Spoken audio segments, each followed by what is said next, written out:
आप सभी का आपके अपने YouTube चैनल एग्जाम स्टडी में स्वागत है साथियों। तो फिर से हम बीएसटीसी एग्जाम 2024 से रिलेटेड सभी महत्वपूर्ण प्रश्न लेकर आ चुके हैं साथियों। तो हमने राजस्थान का इतिहास लेकर आए हैं साथियों। तो साथियों हमने जो कला संस्कृति साथियों उससे हमने 2 या 3 वीडियो बना चुके हैं साथियों। तो हमने सोचा है कि 10 दिनों की तैयारी में हम राजस्थान का इतिहास भी ले चले, इस बहुत अच्छा रहेगा।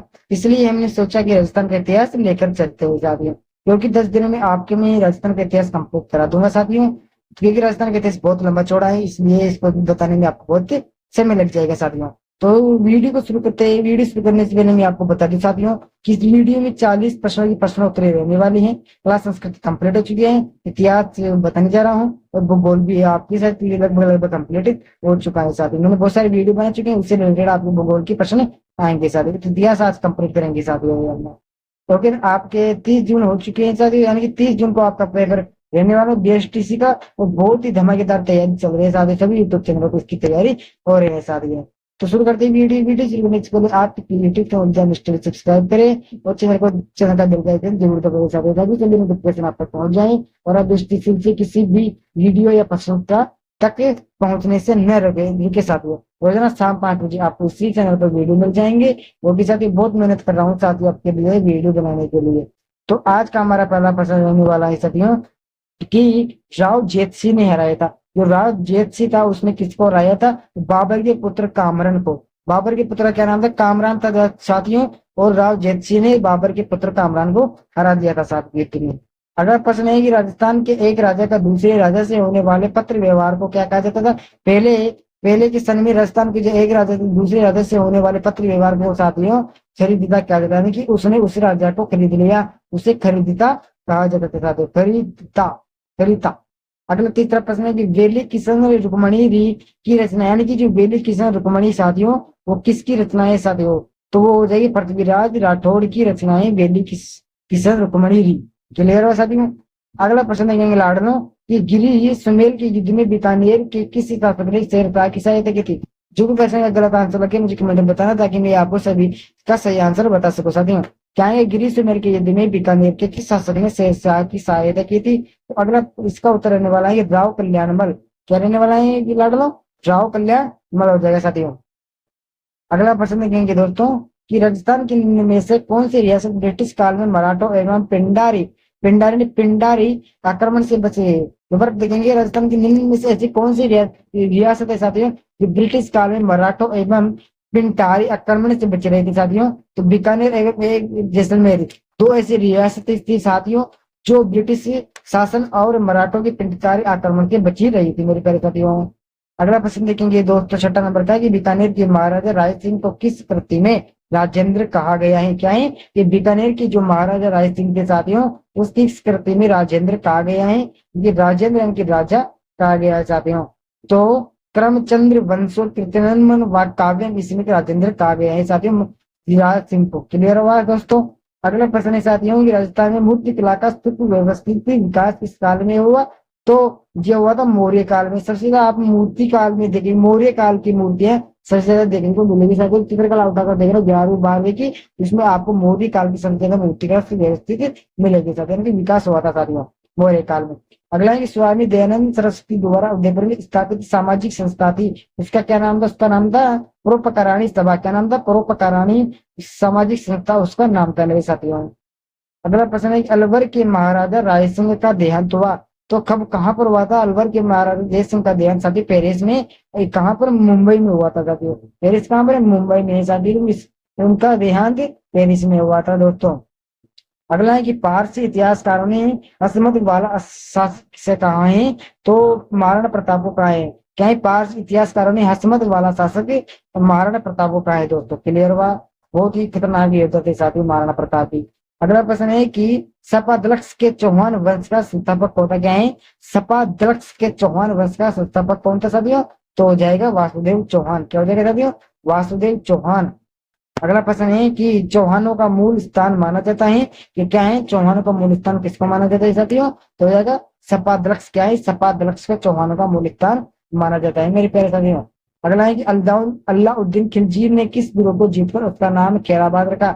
अलाउद्दीन खिलजी ने कैसा कौन सा दुर्ग था जिसको जीत लिया था, और उसी दुर्ग का नाम रखा था खेराबाद दुर्ग। तो उसका नाम हो जाएगा साथियों सिवाना दुर्ग को जीता, और फिर उसका नाम खेराबाद रखा गया है दोस्तों। अगला प्रश्न है कि अजय देव के नाम से चांदी के सिक्के किस चौहान शासक ने चलाए गए हैं? अजय देव यानी कि अजय देव के नाम से चांदी के सिक्के किस चौहान शासक ने चलाए थे साथियों? तो हो जाएगा अजय राज ने। किसने? अजय राज ने चलाई थी, अजय देव। क्लियर हुआ दोस्तों। अगला प्रश्न है कि मेवाड़ में दासी पुत्र बलवीर को हटाकर महाराणा उदय सिंह को सिंहासन पर बिठाने में किसने सहायता की थी? तो राव मालदेव ने ये सहायता की थी साथियों। उदय सिंह को सिंहासन में बिठाने में उसकी सहायता की थी मेरे साथियों। अगला प्रश्न देखेंगे हम कि शाहमल द्वारा स्थापित सिरोही के किस शासक ने ईस्ट इंडिया कंपनी से संधि की थी साथियों? क्या है कि शाहमल द्वारा स्थापित सिरोही के किस शासक ने ईस्ट इंडिया कंपनी से संधि की थी? तो हो जाएगा शिव सिंह ने। किसने की थी साथियों? शिव सिंह ने ईस्ट इंडिया कंपनी से संधि की थी। और ईस्ट इंडिया कंपनी भारत कब आई थी? तो 1900 में ईस्ट इंडिया कंपनी भारत में आई थी मेरे दोस्तों। अगला 57वां क्वेश्चन देखेंगे हम कि राव चंद्रसेन की समाधि कहाँ पर स्थित है साथियों? हो जाएगा सचियाप में। कहाँ पर? सचियाप में इसकी समाधि स्थित है साथियों। अगला है अकबर के नागौर दरबार कब आयोजित किया गया? क्या है? अकबर ने नागौर दरबार कब आयोजित किया गया? तो हो जाएगा नवंबर 1570 में। कब? नवंबर 1570 में इसकी आयोजित की थी साथियों। अगला है महाराणा प्रताप का पथ प्रदर्शक माना जाता है। जो महाराणा प्रताप थे उसके पथ प्रदर्शक मार्गदर्शक किसको माना गया है दोस्तों? और राव चंद्रसेन को इसका पथ प्रदर्शक माना गया है। पता नहीं रास्ता प्रदर्शित दिखाने वाला राव चंद्रसेन का साथ है महाराणा प्रताप का।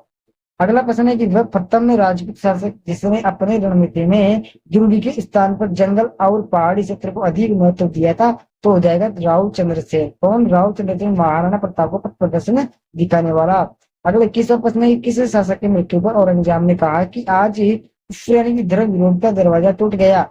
तो महाराजा दुष्यंत सिंह प्रथम था साथियों। इसके देहांत मरने के बाद औरंगजेब ने कहा था कि धर्म विरोध का दरवाजा टूट गया साथियों। अगला है सम्राट जहांगीर ने दरमंथन की उपाधि प्रदान की। क्या है? सम्राट जहांगीर ने दरमंथन की उपाधि प्रदान की तो राव गुजर सिंह को। किसको? राव गुजर सिंह को। अगला 24वां क्वेश्चन है कि रानी उमादेवी को जो इतिहास में रूटी रानी के नाम से प्रसिद्ध है किसे राठौर शासन की पत्नी थी? तो साथियों रूटी रानी मेरे बड़े साथियों राव मालदेव की और धर्म पत्नी थी साथियों। किसकी? राव मालदेव की पत्नी का नाम था रूटी रानी थी साथियों। अगला प्रश्न लिखा 25 नंबर का कि मदन शाही सिक्के किस रियासत में प्रचलित थे साथियों? तो झालावाड़ रियासत थी साथियों, और उसमें मदन शाही के सिक्के बहुत प्रचलित थे साथियों। अगला 26 नंबर का क्वेश्चन देखेंगे हम कि जेता एवं कुंपता कौन थे? क्या है? जेता एवं कुंपा कौन थे? तो उधर मालदेव के सेनापति। कैसे? मालदेव के सेनापति जेता एवं कुंपा थे। अगला प्रश्न देखेंगे महाराणा सांगा की समाधि में है। तो महाराणा सांगा की समाधि साथियों मांडलगढ़ में। कहाँ पर? मांडलगढ़ में। किसकी समाधि है? महाराणा सांगा की समाधि है साथियों। अगला है कि कौन सा युग्म असंगत है साथियों? तो इसमें हो जाएगा सिख। कुंभा का धर्म महेश भट्ट है, तो ये गलत है साथियों। कुंभा का संगत गुरु श्री सारंग व्यास है। कुंभा का दरबार देवी कान्हा व्यास है। कुंभा का प्रथम शिल्पी वंदन है साथियों। क्लियर हुआ। अगर 29 नंबर क्वेश्चन है कि वह शासक जिसे मुंशी देवी प्रसाद ने राजपुताना की संज्ञा दी। क्या है? वह शासक जिसे मुंशी देवी प्रसाद ने राजपुताना की संज्ञा दी थी तो उसका नाम हो जाएगा राय सिंह। क्या नाम हो जाएगा? राय सिंह हो जाएगा साथियों। अगला प्रश्न है कि वीर दुर्गादास राठौर ने मारवाड़ की गद्दी पर बिठाने में किसी शासक की सहायता की थी? क्या है? वीर दुर्गादास राठौर ने मारवाड़ की गद्दी पर बिठाने में किस शासक की सहायता की थी? तो हो जाएगा महाराजा अजीत सिंह। और क्लियर हुआ।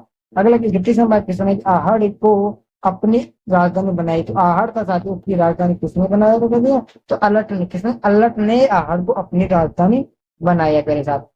अगला क्वेश्चन है कि गुहिल वंश की नींव डाली। तो गुहिल वंश की नींव साथियों गोहादित्य ने। किसने? गोहादित्य ने गुहिल वंश की नींव डाली थी। अगला है कि नेपाल में गुहिल वंश की नींव डाली। तो नेपाल वंश में साथियों कुंभकर्ण ने इसकी नींव डाली। अगला क्वेश्चन देखेंगे हम 34 नंबर क्वेश्चन की चित्तौड़ में सिद्धेश्वर मंदिर का निर्माण करवाया। क्या है? चित्तौड़ में सिद्धेश्वर मंदिर का निर्माण करवाया तो सी परमार राजा भोज है। किस पर? परमार राजा भोज का।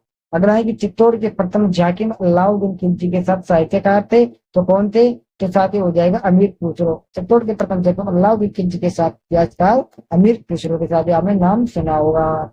अगला है कि कांचनगिरी नाम। क्या है? कांचनगिरी नाम किसका है साथियों? तो जालो गिरी था उसका नाम कांचनगिरी भी था। अगला क्वेश्चन है, ये किसके समय में अफगान आक्रमणकारी नादिर शाह ने दिल्ली पर आक्रमण किया? तो इसमें साथियों जगत सिंह दुलते के साथ मिलकर नादिर शाह ने दिल्ली पर आक्रमण किया था साथियों। अगला क्वेश्चन 38 नंबर का, स्वामी भक्ति पन्ना दाई ने अपने पुत्र का बलिदान देने उदय सिंह को बचाया, उसके पुत्र था साथियों चंदन। चंदन किसका पुत्र था? उदय सिंह का। नहीं, पन्ना दाई का पुत्र था। क्लियर हुआ? और अपने पुत्र का बलिदान देकर उदय सिंह को बचाया था साथियों। और पन्ना दाई का पुत्र क्या नाम था? चंदन था साथियों। अगला नंबर क्वेश्चन है कि राजस्थान में तात्या टोपे को शरण देने वाला सामंत था, यानी कि तो शासक था किसका था? तो साथी पोटारिया का रावत जोड़ सिंह था साथी, जो राजस्थान में तात्या टोपे को शरण देने दिया था साथियों। अगला 10 नंबर क्वेश्चन है कि हुरडा सम्मेलन आयोजित करवाया? तो हुरडा सम्मेलन साथियों महाराणा जगत सिंह द्वितीय ने हुरडा सम्मेलन आयोजित किया था साथियों। हुरडा सम्मेलन के साथ साथ ही हमारा इस वीडियो अंत होता है, और हम कल मिलेंगे से 40 किस्मों के साथ एक और नए वीडियो में साथियों। सभी दोस्तों को जय तो हिंदी और जय हिंद और जय भारत साथियों। कल मिलेंगे नई वीडियो में नई उल्लास और जोश के साथ नई प्रश्नों के साथ। सभी दोस्तों का जय हिंद जय भारत।